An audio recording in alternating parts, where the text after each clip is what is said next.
이번 세션은 글로벌 디지털 자산 시장 조망이라는 주제를 가지고 오종욱 웨이브리지 대표께서 발표해 주시겠습니다. 네, 안녕하세요. 저는 웨이브리지 오종욱이라고 합니다. 오늘 이렇게 귀한 자리에 초대해 주신 오피니언 뉴스 대표님들 여러분께 진심으로 감사 말씀드립니다. 사실 저는 웹2에서 왔습니다.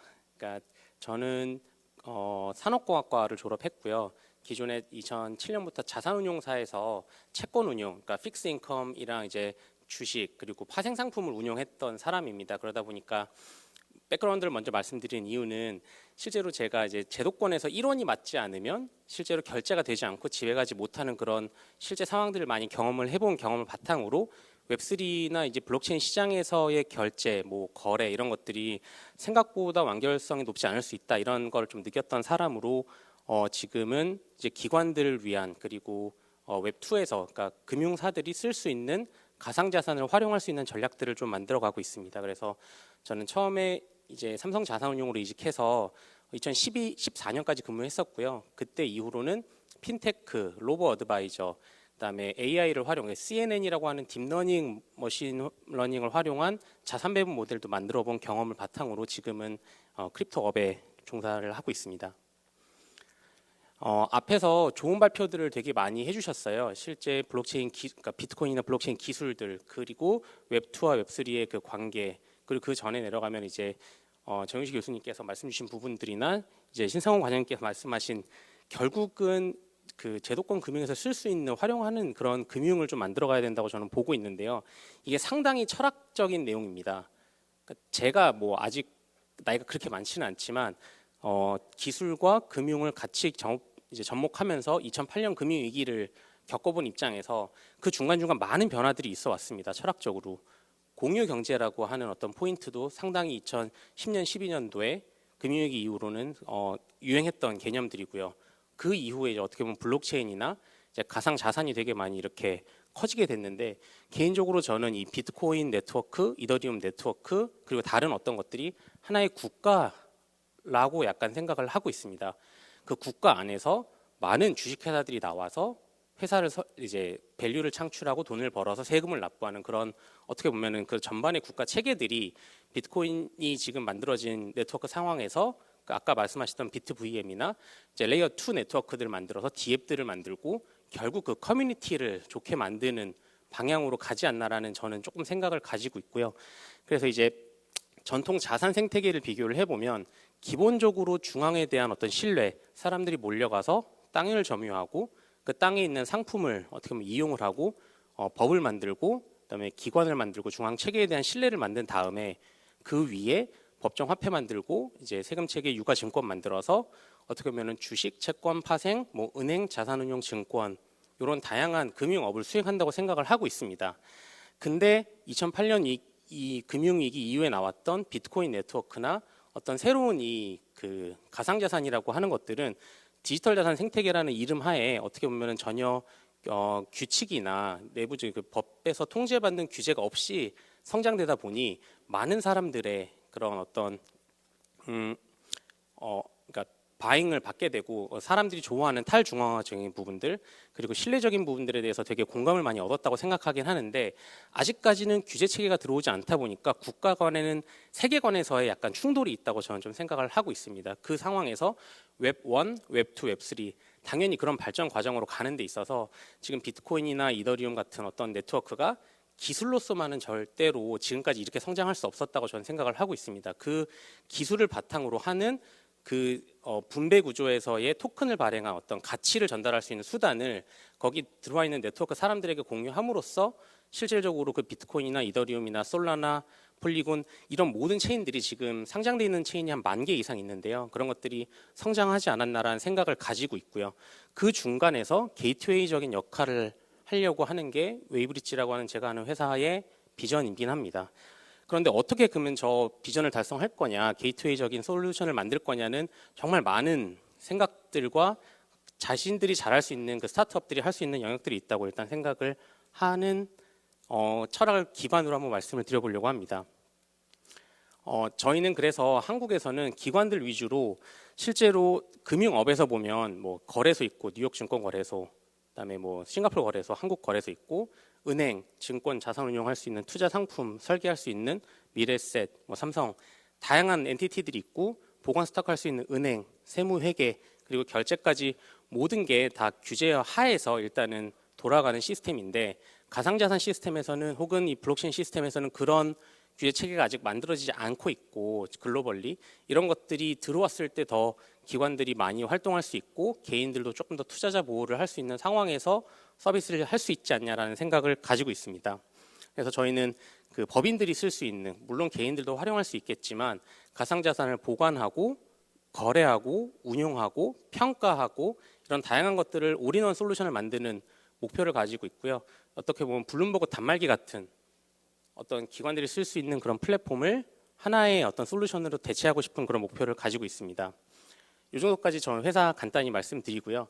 실제로 제가 오늘 준비해온 내용은 저는 그래도 좀 금융권 출신이다 보니까 작년 올해에서 금융권 시장에 대한 리뷰, 그게 매크로 글로벌 매크로와 그다음에 크립토 시장에 대한 리뷰, 그다음에 2024년 하반기에 대한 글로벌 매크로와 크립토 시장에 대한 리뷰를 간단히 하고 발표 마치도록 하겠습니다.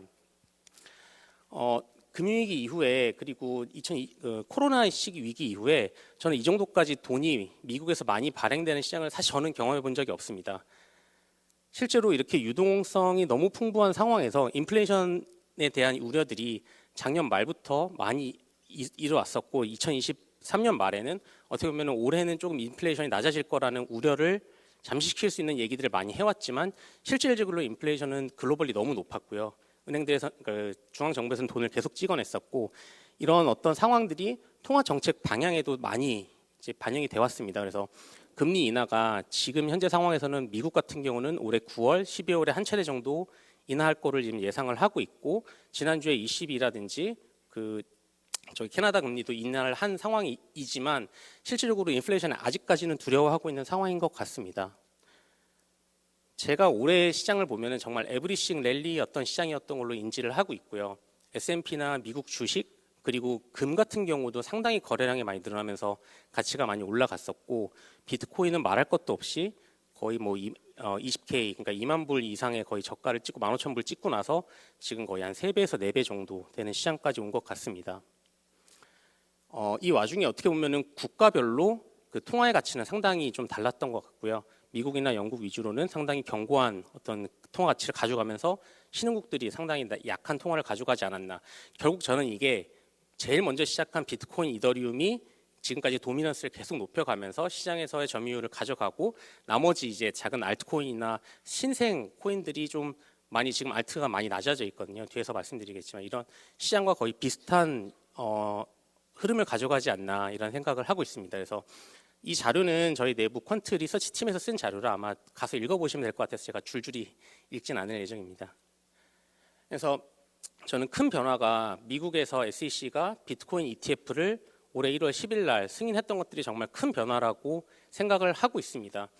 많은 이제 금융권 대표님들이나 이제 어르신들이 하시는 말씀이 절대 미국이 비트코인 이 달러의 패권을 놓지 않기 위해서 비트나 이더의 어떤 현물이나 이런 것들을 승인하지 않을 거다라는 얘기를 저한테 많이 해주셨었는데요. 실제로 이 부분은 더 이상 이제 논리적으로는 미국이 받아들일 수 없고 그리고 추가적으로 정치적으로도 이거를 받아들일 수밖에 없는 이슈지 않을까라고 저는 보고 있고요. 최근에 이더리움 ETF도 흘러가는 양상을 보면 물론 이제 언론에서 보는 것들이지만 결국 이제 바이든이 기존에 이제 트럼프 정권에 의해서 친 크립토의 성향을 가진 이제 트럼프의 어떻게 보면은 투표에 밀리기 때문에 이더리움을 승인하지 않았냐라는 어떤 이런 이야기들이 되게 주도적인 것 같습니다. 그래서 정치적인 이슈로서도 되게 젊은 친구들이 많이 이런 크립토 ETF를 이제 사는 어떤 형태를 보일 것 같은데요. 저기에서 보시면 기존 자산운용사들이 발행한 ETF 발행이나 이런 것들은 저기 왼쪽에 그 초록색과 검은색으로만 이루어져 있었습니다. 그러니까 증권사에서 AP, LP를 하고 브로커 딜러들에서 자산운용사에서 ETF를 상장시키고 실제로 거래는 개인들이 하거나 이제 기관들이 하는 거였는데 비트코인 ETF가 나오면서 오른쪽에 있는 비트코인 수탁과 이제 마켓 메이커 혹은 이제 크립토에서 오프쇼어 거래를 할 수 있는 비트코인을 사서 제도권에 줄 수 있는 그런 역할을 해줄 수 있는 플레이어들 뭐 코인베이스 프라임이라든지 팔콘엑스 같은 미국의 기관들이 많이 생겨나면서 실제로 시장을 많이 견인하고 있다고 좀 보여집니다. 한국에서도 그런 플레이어들이 나타나야 된다고 생각을 하고 있고요. 한국에서는 현재는 거래소랑 커스터디밖에 두 가지 개념밖에 아직은 없지 않나 이런 생각을 하면서 새로운 플레이어들이 많이 나와야 된다고 생각을 하고 있습니다. 상반기에 이제 크립토 시장을 좀 보면요. 말씀드린 것처럼 비트코인 ETF가 제도권에 편입되었고 총 11개, 12개의 운용사에서 실제로 ETF를 런칭을 해서 현재 비트코인 ETF가 미국에 상장돼 있는 AUM이 80조 원 정도 됩니다. 블랙락, 뭐 피델리티 다 포함해서 80조 원 되고요. 국내의 ETF 주식 채권 파생을 총 합한 ETF 규모가 현재 110조에서 120조 정도 됩니다. 그만큼 한국의 금융시장 대비해서 미국의 금융시장은 하나의 섹터로만 해도 한국 시장을 다 먹을 수 있을 만큼 규모가 사실 큰 시장이고 150배, 200배 되는 시장이다 보니까 그런 시장에서 저희는 어떻게 보면 글로벌을 계속 나가서 AUM을 모아오거나 시장에서 경쟁력을 좀 가져와야 되지 않나 생각을 계속하게 됩니다. 그리고 이제 비트코인 강세, 이더리움 약세의 장이었는데요. 비트코인 도미넌스 같은 경우는 실질적으로 지금 55%에서 50%에서 55%까지 왔다 갔다 하고 있습니다. 전체 발행된 이제 가상자산이 한 2.8 트릴리언 달러에서 한 4천조 원 정도 된다고 하면 비트코인이 거의 한 55% 가까이 점유율을 가지고 있고 이더리움이 15%를 가지고 있고 이런 지금 시장 상황을 가져가고 있고요. 실제로 많은 이제 피해를 양상했던 디파이 같은 경우에도 최근에 아까 말씀 주셨던 이제 비트코인 이제 레이어 2나 이더리움 레이어 2 뭐 이런 것들이 되게 많이 성장을 해서 실제로 생태계가 다시 살아나고 있는 그런 모습들을 가져가고 있습니다. 그래서 이런 내용들은 좀 넘어가 보고 실제 스테이블 코인도 공급이 상당히 확대되면서 시장에 더 어떻게 보면은 비트나 이더리움 같은 게 가격이 더 올라갈 수 있는 그런 가능성들이 좀 높아지고 있는 상황입니다.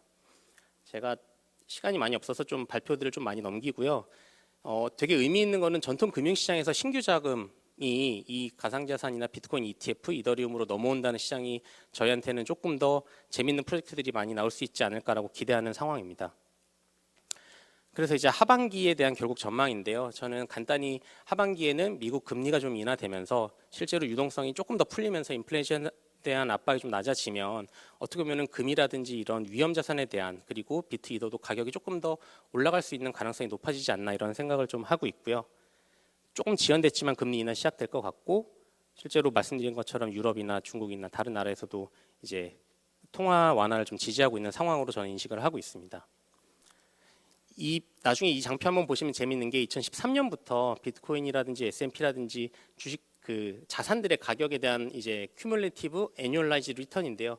비트가 거의 10년 동안 뭐 연간 100% 이상씩 상승했었고 나머지 자산들에 대한 시장이 작았어서 저는 궁극적으로는 조만간 주식, 채권, 비트코인을 담는 그런 에셋 엘로케이션 ETF들도 많이 나올 거라 좀 보고 있고요. 실제로 AI 기술을 활용한 그런 자산운용사들을 미국에서 꽤 많이 만나본 적은 있습니다. 일단은 요 정도까지로 좀 말씀드리고요. 많이 모르실 수도 있지만 실제로 하나의 에셋 클래스로서 금이 지금 한 2경 정도 되고요. 실제로 비트코인이 지금 2천조 정도 되는 시장입니다. 10분의 1 정도 되는 자산 사이즈지만 실제로 은을 거의 따라잡았고 점점 뭐 엔비디아라든지 AI 섹터 주식 대비해서도 향후에 가상자산 시장이 더 커지지 않을까라고 좀 기대하고 있습니다. 결론을 조금 말씀드려 보면 저는 국가 차원에서 한국의 부를 증가시키기 위한 한국이라는 커뮤니티가 정말 더 잘 살기 위해서 이 블록체인과 이 디지털 자산을 활용해야 된다고 생각을 하고 있고요. 실제로 보시면 이제 미국이라든지 중국이 갖고 있는 비트코인 개수는 20만 개가 넘어가고 있습니다. 그리고 기관들 계속 자금 들어오고 있고 실제 저희도 웹3를 좀 국가 정책적으로 좀 미는 그런 시장 환경을 만들어가면 좋지 않을까라고 저는 기대를 하고 있고요. 점점점 이제 증권이나 금융 자산에서도 자산의 일부를 편입하는 어떤 과정이 필수적이라고 생각을 하고 있고 이제 실제로 비트와이즈에서 가지고 있는 지금 ETF가 상장된 ETF들이 저렇게 많습니다. 한국 시장도 미국 시장을 쫓아가야 되지 않을까라는 생각을 하게 되는 대목이고요. 그러다 보니까 저희는 2021년에 법인을 설립을 해서 미국에서 조인트 벤처로 저희가 운영업을 같이 하고 있습니다. 저희가 만든 상품은 일단 미국에서 정말 이제 인정을 받아야지 저희가 무엇라도 할 수 있을 거라 생각을 해서 저희는 지금 S&P, 나스닥, 그다음에 미국 채권을 투자하면서 달러를 배당해주는 ETF를 운영하고 있고요. 저희는 AUM으로는 운용하는 자산으로는 한 2조 9천억 정도 지금 저희가 운영을 하고 있고, 한국의 핀테크 회사로서는 미국 진출해서 저렇게 상품 만드는 회사가 아직까지는 그렇게 많지는 않은 것 같습니다. 그래서 조금 시장을 선도하려고 노력하고 있는 회사입니다. 일단 시간이 많지 않은 관계로 제가 여기서 발표는 마치도록 하겠습니다. 일단 경청해 주셔서 감사합니다.